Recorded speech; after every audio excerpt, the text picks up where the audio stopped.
What's up, gang? Case here with our in-gym Metcon for Tuesday, January 19th.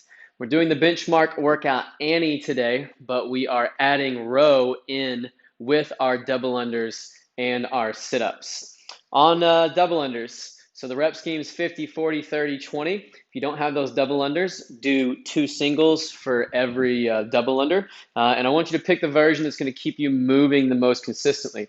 That said, we can always work on our jump mechanic, whether it's singles or doubles. So remember, when we jump, we want to stay tall. Where I see people go wrong is when they jump, they'll either try to tuck their knee or they'll pike out in front, especially when they start trying to jump higher on those double unders. So if that's something that you constantly struggle with, it may be good to go back to working on your singles or maybe even shorter sets of double unders, because that form breakdown tends to happen as you get deeper into those sets. So on that mechanic, whether it's singles, staying tall, feet close together, try to relax your shoulders, so keep them away from your ears.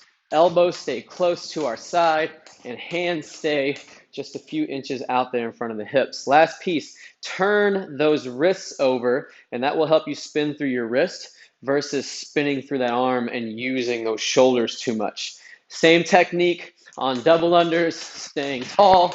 It's a harder first hit, and then you kind of relax on that second swing. And remember to strike the ground out in front a few feet. A lot of times people get that rope too close back into the toes, and that's where you get tripped up on those double unders. On sit-ups today, when you're warming up, I want you to slow yourself down and really try to feel your abs crunching and your low back pressing into that ab mat as you sit up. So a lot of times it helps to practice some of those stiff arm sit-ups. That way you can feel that core working the way that it's supposed to. And then even when you get into throwing those arms in the Metcon, that's why I like to throw those elbows close to the hips, because that's going to facilitate more of that crunch down motion, which is what we're trying to work here on those sit-ups. These can be bent knee, straight leg, or butterfly, whatever version you do today. Make sure that we're keeping our feet on the ground throughout and keeping our hips down. So a lot of times when people get tired, they'll start to lift those hips up and then throw them down to help assist with that up motion. Hips should stay glued down throughout. Then we've got our calorie row today. We talked about this a couple times ago when we rode, but consistent technique is our goal for today.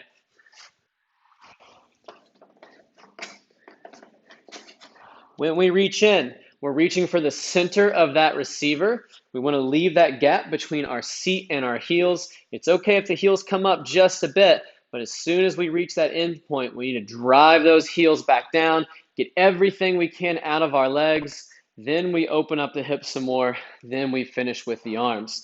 So straight in, straight out, keeping those arms long. See, a lot of people want to bend their elbows. You don't want to do that. So think about pushing those fists away from you, breaking down into that handle as well. So we talk about breaking that twig a lot. That helps set your back and your shoulders. And then last thing on those rows, consistent breathing. So try to breathe in on that return, breathe out on that pull. Also, for your rowing pace today, spot that calories per hour line. Stay at a consistent rate. And I want you to try to get a faster calories per hour, so that number will go up as you get into those later rounds, especially that 20 and that 10. Good luck on your Metcon today, and we'll see you back tomorrow for Wednesday's workout.